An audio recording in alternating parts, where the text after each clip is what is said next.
Pernahkah kamu membayangkan tubuhmu sehat, tidak ada riwayat sakit, tidak ada penyakit turunan, tidak ada alasan untuk merasakan penderitaan. Namun, dalam semalam semua berubah. Rasa sakit itu datang tiba-tiba. Bukan seperti demam, bukan seperti flu, melainkan seperti ratusan jarum yang menembus kulitmu. Dari dalam tubuhmu sendiri.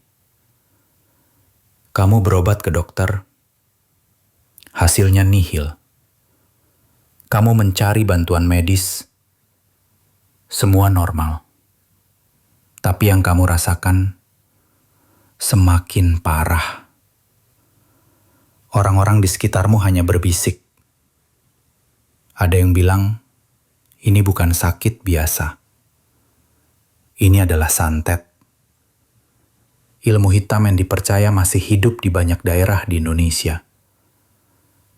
Dan di sebuah desa kecil, jauh dari hiruk-pikuk kota, cerita tentang santet ini benar-benar menghancurkan satu keluarga. Kisah yang mereka alami masih meninggalkan bekas hingga hari ini. Desa itu bernama Poyati, sebuah desa di Jawa Timur yang dikenal tenang. Dengan sawah membentang, jalan kecil berlapis tanah, dan rumah-rumah kayu sederhana. Dari luar, desa ini terlihat biasa saja. Namun bagi penduduknya, ada sesuatu yang tak pernah mereka ucapkan keras-keras. Ketakutan pada santet. Dalam budaya Jawa, santet dipercaya sebagai ilmu hitam yang bisa melukai orang tanpa harus menyentuhnya. Biasanya dilakukan karena dendam, iri hati, atau kebencian yang mendalam. Media yang dipakai pun beragam, boneka, jarum, tanah kuburan, hingga hewan kecil yang dikorbankan dalam ritual. Para tetua desa selalu berkata, jangan pernah bermain-main dengan hati manusia. Karena kalau dendam sudah berakar, ia bisa berubah menjadi santet. Kisah ini berawal dari seorang pria bernama Arman. Ia seorang buruh tani, hidup sederhana bersama istrinya, Sulastri, dan anak perempuannya yang masih berusia 7 tahun. Arman dikenal baik, ramah, dan tak pernah menyakiti orang lain. Namun, kebaikan hati terkadang tidak cukup untuk menahan iri hati orang yang tak menyukaimu. Suatu malam, Arman tiba-tiba terbangun. Tubuhnya terasa berat, keringat dingin membasahi seluruh badannya. Ia mencoba duduk, namun rasa sakit yang menusuk perutnya membuatnya meringis keras.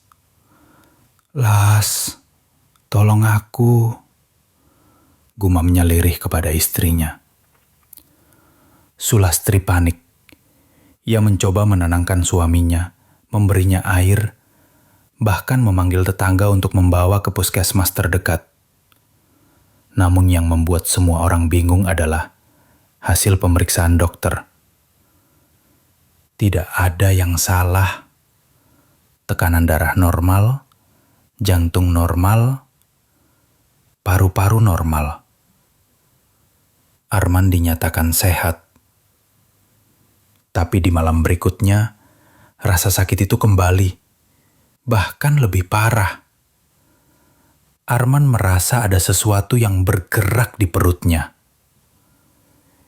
Ia memegangi tubuhnya sambil menangis menahan sakit. Ada yang jalan di dalam tubuhku, Las. Aku bisa merasakannya. Sulastri hanya bisa menangis, memeluk suaminya, tidak tahu harus berbuat apa. Beberapa hari kemudian, tubuh Arman mulai menunjukkan tanda-tanda aneh. Muncul memar berwarna biru di dada dan punggungnya. Memar itu membesar setiap hari, tanpa sebab jelas. Tetangga mulai berbisik. Ada yang bilang, ini sakit kiriman. Ada yang menyarankan memanggil dukun. Ada juga yang menuduh bahwa Arman telah membuat seseorang marah. Sulastri tidak peduli omongan orang. Ia hanya ingin suaminya sembuh. Tapi semakin ia mencari pertolongan, semakin ia terjebak dalam teror yang tak bisa dijelaskan. Malam itu menjadi malam yang paling menakutkan bagi keluarga kecil ini. Sekitar jam 2 dini hari, Arman berteriak histeris. Tubuhnya kejang-kejang, matanya terbelalak. Mulutnya bergetar seakan mencoba mengucapkan sesuatu tapi tak bisa. Dari mulutnya keluar cairan hitam pekat, berbau busuk seperti darah basi. Sulastri menjerit. Anak mereka menangis ketakutan. Tiba-tiba, di perut Arman terlihat gerakan aneh.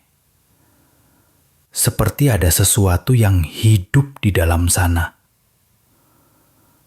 Perlahan, kulit perutnya menonjol keluar. Seperti ada benda keras yang mendorong dari dalam. Dengan panik, Sulastri memanggil tetangga untuk membantu. Beberapa orang datang, namun mereka pun terdiam ketakutan melihat apa yang terjadi. Dan saat itu juga, sesuatu yang tak pernah mereka bayangkan keluar dari tubuh Arman. Dari mulutnya, meluncur segenggam jarum karatan bercampur darah. Semua orang berteriak. Ada yang langsung berlari keluar rumah. Ada yang berusaha menutup mata. Arman jatuh pingsan, sementara tubuhnya terus mengeluarkan darah. Seorang tetua desa akhirnya datang. Ia menatap Arman dengan wajah pucat. Ini santet. Seseorang telah menyirinkan maut kepadanya.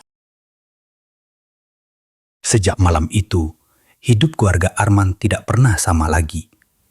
Tubuh Arman terus melemah, walaupun berbagai cara dilakukan untuk menyelamatkannya. Beberapa dukun dipanggil, ritual dilakukan, namun santet itu terlalu kuat. Yang paling mengerikan adalah, dukun yang membantu Sulastri pernah berkata, pelaku santet ini adalah seseorang yang sangat dekat dengan mereka. Namun, hingga hari ini, Sulastri tidak pernah tahu siapa sebenarnya orang itu. Ia hanya tahu suaminya akhirnya meninggal dalam penderitaan yang tidak bisa dijelaskan. Yang tersisa hanyalah trauma, ketakutan, dan pertanyaan yang tidak pernah terjawab. Apakah dendam memang bisa begitu kejam, hingga seseorang tega mengirimkan maut kepada orang lain? Atau apakah ini hanya peringatan bahwa ada sesuatu di dunia ini yang tidak bisa kita lihat dengan mata biasa? Yang jelas, santet bukan hanya sekedar mitos. Bagi keluarga Arman, santet adalah kenyataan yang merenggut orang yang mereka cintai. Dan sampai hari ini, bekas memar di tubuh Arman masih terbayang di ingatan mereka.